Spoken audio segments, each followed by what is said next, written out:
Here's another installment of a question that we've received at the Parent Circle, and this is a pretty serious question. The question is, how do we encourage someone who probably needs to go to therapy, especially as it relates to the impact that perhaps some undealt with issue is impacting the home, the family? And I may be wrong in this, but the way that I read the question is framed in a way where it's an adult who thinks that another adult needs to go to therapy. First of all, therapy is not a bad word. Therapy is not unspiritual. All of us need help. All of us need to untangle the emotions that we have. As a man, I can tell you that not only have I been to therapy, but I am a giant proponent of therapy. Our entire family, my wife has been to therapy. Our children have been to therapy. I often say if you had a parent, you need to go to therapy, partly because there's no such thing as a perfect parent. Parents generally do not know, we don't know what we're doing. And your mom and dad, as great of a job as they did with you, they were doing the very best that they knew to do. That's a good framework and perspective we should have with our parents. Our mom and dad, for the most part, were doing the very best that they could do. They probably were doing better than the way they were parented, but there is no guarantee of how that lands with us, and there is no guarantee the wounds that are created. Some of us, or someone listening, you could be the victim of some sort of abuse that you've never dealt with. Certainly, the way that we are treated when we are young begins to show itself when we are actually trying to parent ourselves. So more than anything, I want to encourage whomever is watching or listening to this to think about the fact that it is not weakness for you to know that you need help. And it is also not weakness for you to ask for it. Your spouse, your pastors, are not equipped or trained to be licensed, certified therapists. So for you to get the help that you need to go to someone who has been professionally trained to give you that help. That is not a bad thing.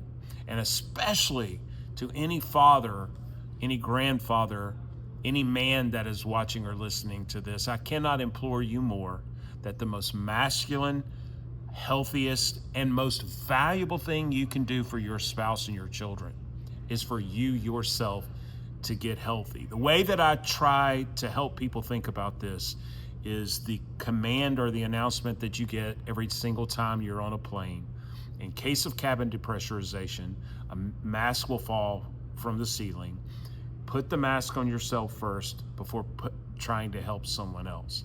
Mom, dad, you are of no good to your children if you are dying of not being able to breathe, but yet you've put a mask over them. Your children desperately need you to be the healthiest version of you that you can be. And you need to find the people that can help you do that. The amazing thing about the greater Lincoln Park area is that there are plenty of licensed therapists that the chapel and Heather can help you get connected to. We want to make sure that we do that. You also need to understand that you deciding that you need some help doesn't change at all the way that your spouse and your children think about you. One of the things that I've found interesting about children when this happens is that there are usually several questions that we get from kids when they decide, or it's determined that they need to get some professional help that someone may not have the expertise to give. And one of the first things we hear all the time is, do you still think that I'm okay? So to any adult listening to this, every one of us, not only do we think you're okay, we think you're actually doing the healthiest, strongest, smartest thing that you can do by going and deciding, I want to submit myself in to get some help. Another thing that I hear often is, do you still think I have value? Not only do we think you're okay, but we think you're more valuable because you're trying to become the healthiest version of the spiritual being that God created you to be. We are all in some way, shape, or form broken, and we all desperately need help. So your value does not decrease because you've decided, I want to actually start healing. In fact, it makes you that much more wise, and in my opinion, a hero to your family because you've decided to do that. Another thing that I hear often is, with a spouse or a child, are you and I still good even though you've discovered this about me? There's this weakness, there's this chink, there's this past, there's this habit, there's this addiction. Here's what I know about the people in your life. They want you, the people in your life who love you want you to be the best version of you. And so the smartest, wisest thing that you can do is for you to go and get help for this. And not only that, but this between people is even going to get better. It's going to be more healthy. It's going to be more profound. It's going to be more life-giving because you've decided to be vulnerable about something that you really need help for. And more times than not, here's what's interesting. The people in our life have perceived that there was an issue long before we do. We learn how to live with it, but those in our life are the ones that are experiencing the consequences of this thing that we need to get help with. And then one last thing that I would submit is, I often hear, do you think I can be forgiven? Especially if there's been a transgression or a lack of trust or a destruction of trust. The beautiful thing about this person, Jesus, and the grace that he extends to us is that grace is to be extended to each other. I love the fact that Paul writes